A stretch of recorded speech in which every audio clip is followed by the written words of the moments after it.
Pueblo Chieftain, which is sponsoring the event this evening in cooperation with Action 22, the 2020 Commission's Governance Task Force, Pueblo Community College's Center for New Media, and of course the beautiful Pueblo Memorial Hall.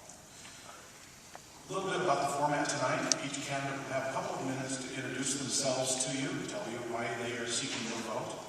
After that, we will start a question and answer portion of the program. The questions were submitted in advance by the readers of the Chieftain. We will not be taking questions from the audience.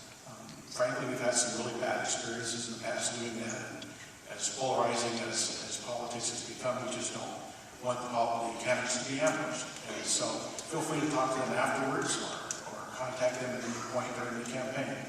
But tonight we will pose the questions that the readers have submitted. A little bit about decorum. We're fine with you clapping and cheering for your Thank you to the Pueblo Chieftain and Action 22 for hosting this forum this evening. I want to start off by introducing my family who are in the audience somewhere beyond the bright glare of the light. I have my father and my in-laws, Martin and Valdez, my father's Sal Pace, my wife Marlene, and my three small kids, Wyatt, Carlo, and Alana. And I want to point them out because they're the reason that I do this job. I want Pueblo to be a better community for them when they grow up in the community we inherited. Not that it's a bad community, but we always have to strive to be better. I'm proud of my time in elected office, 6 years of elected office representing Pueblo. It's been fun, it's been challenging, but I think we've had a lot of success as well. In my time in the State House, I was successful on a number of pieces of legislation important to Southern Colorado. Passing the bill to create the Fountain Creek Watershed District, the Pinyon Canyon Protection Act to provide protection for rangers in southeastern Colorado. Working to cut some of the red tape for some of our companies in Pueblo, like the steel mill and the cement plant, passing a bill to streamline the air quality permit process, and also passing legislation to cut government waste. If you look at today's Chieftain, you'll see an example of some of the success that I've had as a county commissioner. Working on the Southwest Chief, we secured money to help preserve the line. We've worked hard on I-25 as a Board of County Commissioners, bringing in $150 million for both I-25 and Highway 50. In the future, I plan on working on buy local rules for the county so that local companies get a first stab at our government money. I have a proven record of success and excited to continue it for the next 4 years. I appreciate your support. My name is Tom Reed. I am running for County Commissioner. I am going to represent Pueblo, not a particular party. I was born here. I attended Beniqua School. I've had many jobs growing up in this community.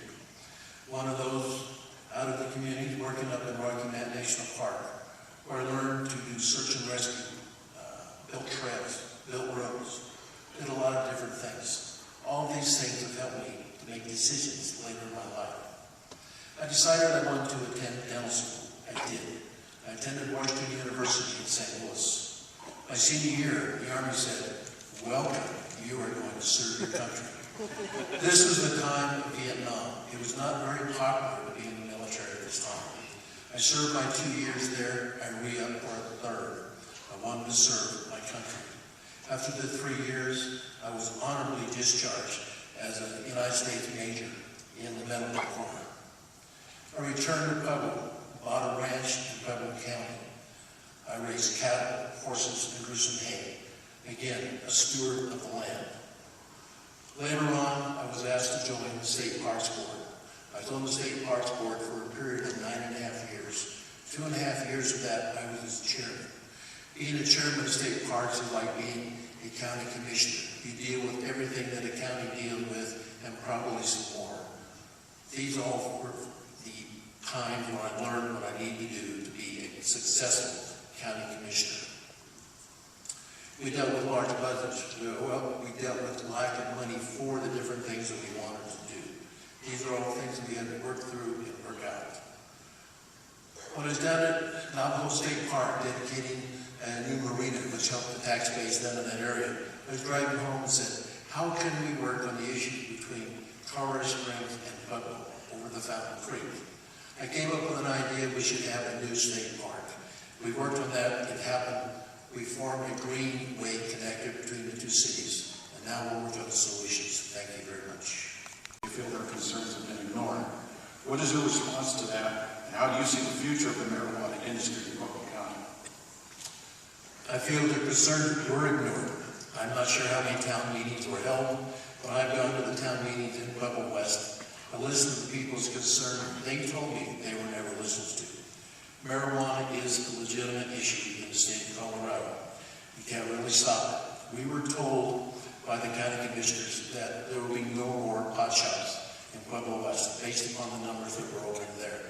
A few weeks later, maybe a few days, we were told that there might be 10 more. So what is the truth? Is it limited, or will there be 10 more? We need to get the facts out there and get the truth from our county commissioners. Amendment 64 by more than a 12-point margin. In Pueblo West, 8 precincts out of 20, a majority of those precincts supported Amendment 64. We held 3 meetings at the minimum, public meetings that the chieftain covered and the TV crews covered to put together our rules and regulations. Every single license that has come before the Board of County Commissioners have been noticed in the Pueblo Chieftain. I think Steve would agree that's a good place to notice the constituents of Pueblo County.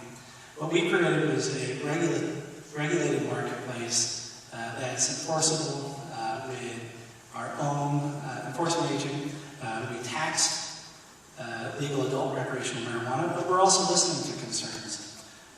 We are working on land use regulations to crack down on some very large home grows.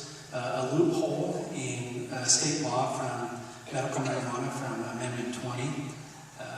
The caregiver marketplace needs some controls in it. We did pass a moratorium, but there were folks who had their application in the application process. And someone who believes in the free market and private property rights, we allowed the applications to continue as I think is the American way of representing private property rights, but there won't be any more licenses issued other than those in the process until 2016 for recreational countywide and medical in Pueblo West. In some, we've had a few hiccups, not a whole lot. The industry has created jobs. It's brought in a lot of tax revenue, and because of that, we're probably going to have rebates on every single property tax next year in Pueblo because we collected more than anticipated. So we've listened to the voters, we respect the concerns, and we're working towards improving the process. Collecting too many tax revenues, we have to figure out how to either refund the money and how much does that cost, how much of that money is actually going to reach the people, what is the cost of return on that money, or do we lower the tax rates that we charge, or do we have a vote of the people to decide what we do with that money and to allow us to keep it. So I think there was a little poor planning. We rushed into it too much. We may have gotten a little too greedy. We saw all this tax money. Oh, let's get all this tax money. We didn't think it clear through, which is why we're having this issue is we will collect too much money. We will have to decide what to do with the extra amount. And that's going to cost us more money. So what have we benefited? The promise of generating revenue for the state of Colorado and for local communities. Every single tax measure that has been brought to the voters of Pueblo, whether it was statewide AA or the tax measure that Pueblo County put on, was passed by an overwhelming majority of the voters. I think the voters have spoken that they'd like this industry taxed. Okay, Sal, you'll handle the next question first. And it's a follow-up question about Pueblo West. Can the county afford to take on the infrastructure issues in Pueblo West, such as roads? And how would you feel about Pueblo West incorporated?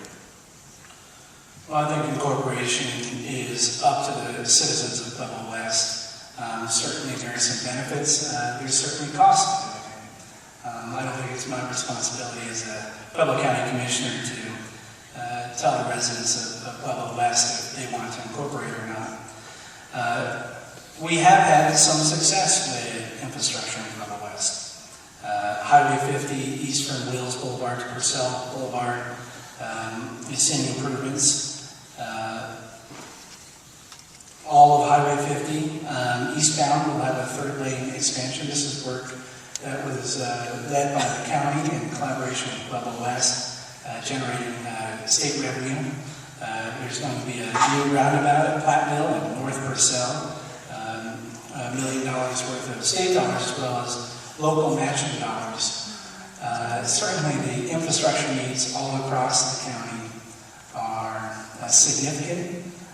We don't have the revenue right now to take care of all the infrastructure needs. The best thing that can happen is if we continue to grow our economy, if we continue to spur on the economic development, the economic growth, bring more wealth into our community, and what that does is bring in more tax dollars, which then provides some revenue to do the necessary work, not only in Pueblo West, but all over the county. Town, so we have more money to spend on things, and yet on infrastructure, and yet there's some legislation passed in the past where $365 million was taken out of highway funds to use for new social programs. So the legislature, which my opponent was part of, could go back to us and say we need a tax increase for more money for roads. Part of the problem with Pueblo West roads is years ago, the Metro Board made an agreement with the county commissioners. They would not accept their full amount of money that they were due. They needed a certain amount of money at that time, so they agreed to take a lower amount. That has never changed. Maybe they need to get back in, work with the county commissioners, and get their fair share. We've had a lot of good workings with Pueblo West in the last year. We approved the new chip seal agreement where Pueblo County is bringing resources to the table and to Pueblo West to work on the Pueblo West roads. If we talk about fair share, I'm a resident of the city of Pueblo, yet we don't spend county property tax on roads in the city of Pueblo. It's an unfortunate situation where their roads need a lot more work than we have revenue, but we are fighting hard. We are putting our effort in every single day to generate new highway dollars, not only for Pueblo West, but for the entire county. In fact, it's been $150 million worth of new highway dollars that are coming in for both I-25 and Highway 50 over the next couple of years that we worked on in Pueblo County. The Democrats, and they've been very active in the local Democratic Party for many years. Given that, do you feel that there are enough checks and balances among the current county commissioners? Not at all.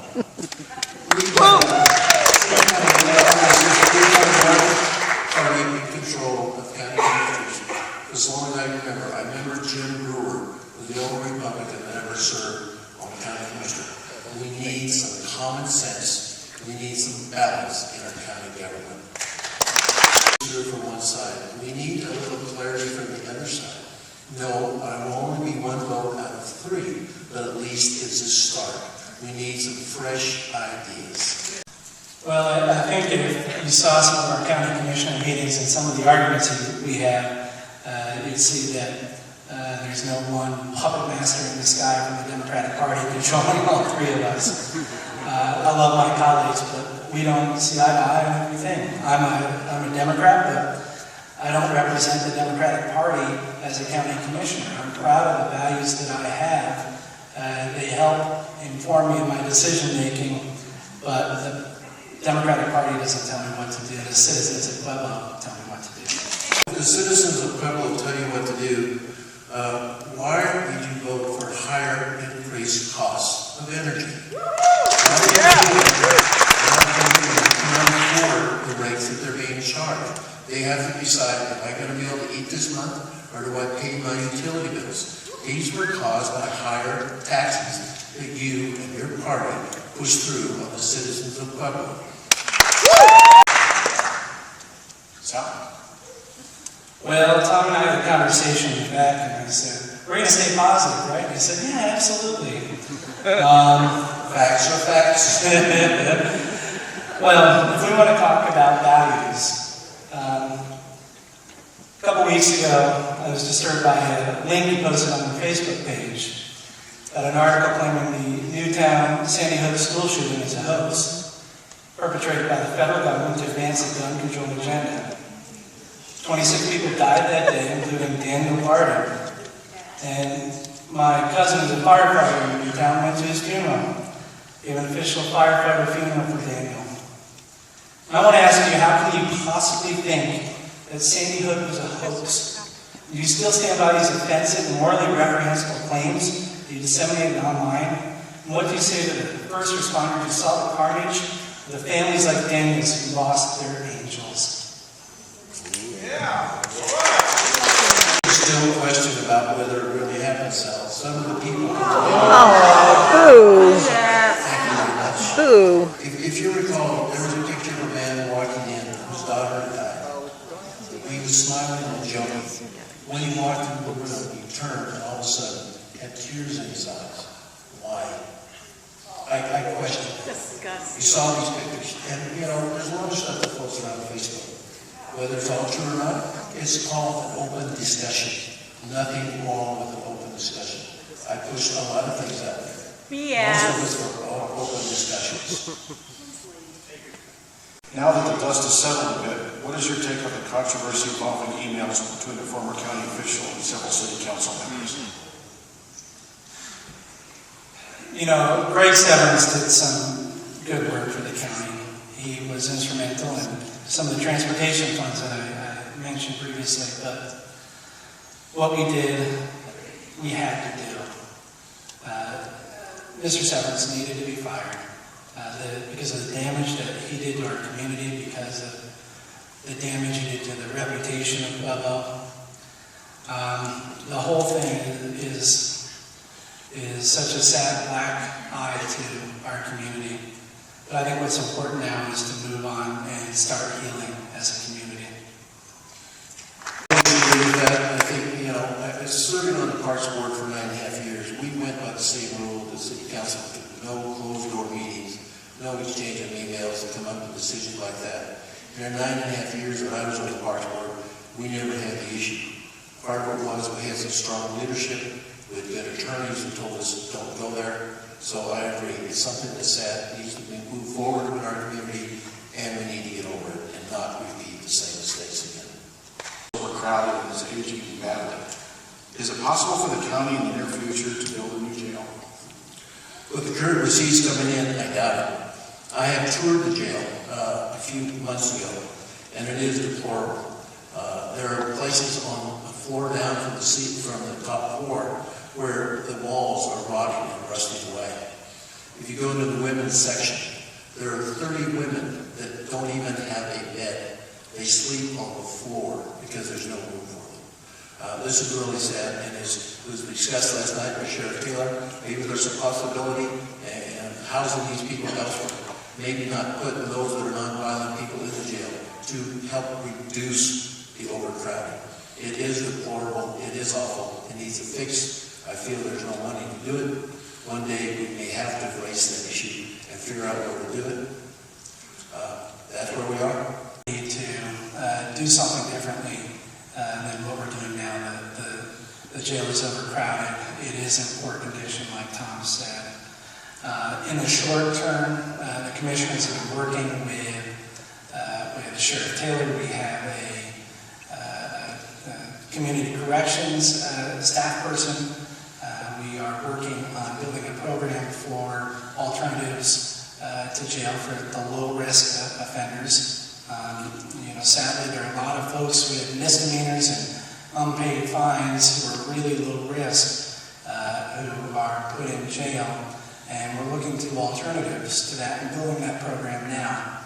Sheriff Taylor thinks that can have an immediate impact of over 100 offenders a day, but we're still overcrowded at that case. In the long term, we have to do what we've done as a community in the past, and we have to make sure we find the funding and build a new building, because what we're doing now is just wrong. Do you have a plan for flood control on the Fountain Creek? And how do you intend to force Colorado Springs and El Paso County to meet their obligations under the 1041 regulations? Well, the good news is that we do have 1041 permits in place that Colorado Springs has to adhere to. During the passage of the 1041 permits by the previous commissioners, Colorado Springs had stormwater programs in place, including a stormwater enterprise. That went away by the voters of Colorado Springs after the passage of the 1041 permit. It's our contention that Colorado Springs is obligated to meet those stormwater obligations that were in place at the time of the passage of the 1041 permit. And fortunately, as the permit holders, Pueblo County has the potential to hold their feet to the fire. Right now, Colorado Springs and El Paso County are working on a regional tax to address these concerns as they promised to Pueblo. I'm hopeful that it's successful this November. As far as flood control, after seeing some of the flooding a couple of years ago up north and the small detention ponds that were just wiped out, I think it is absolutely critical that we build a large flood control facility, a dam that can be used not only for flood control but also for recreation. I think a state park might be a good fit around a new dam, a new reservoir. And the good news is part of the mitigation for the Southern Delivery System is that there's $50 million that Colorado Springs has pledged already for stormwater for flood control along the Fountain Creek. That's good seed money that can be used to leverage more money at the federal level. And I think it's critically important that we get this right because all of our kids are going to be dealing with the consequences.